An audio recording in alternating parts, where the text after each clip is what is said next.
this is beautiful. You know what? You guys do pretty nice work, I'll tell you. Well, thank you. You know, we try. I'll tell you what, they do better than try. Do you remember the Fiesta Bowl trophy from last year? Well, these guys had a huge part in creating that. You're right. Well, a lot of work that was, but it was also a lot of fun, and it came out beautiful. It really did. Absolutely. How many hours did you spend on that baby? Too many to count.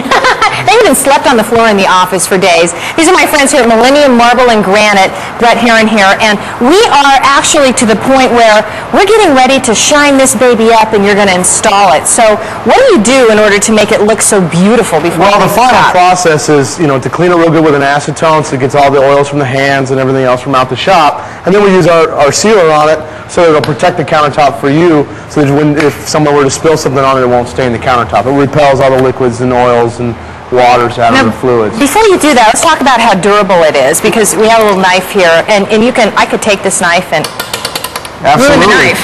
You'll ruin the knife faster than you ruin the countertop.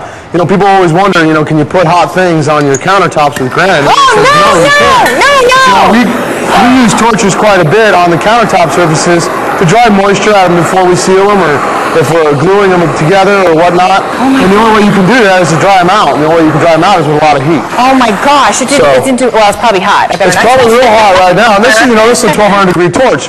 I don't think a 220 degree pan of boiling water is really going to affect it at all. Right.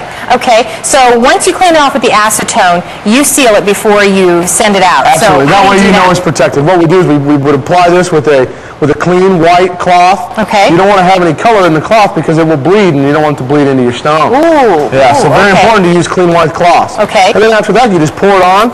We'll go ahead and do that right now. I'll pour a little bit on there. Any particular? No, you just kind of dump it on just like that.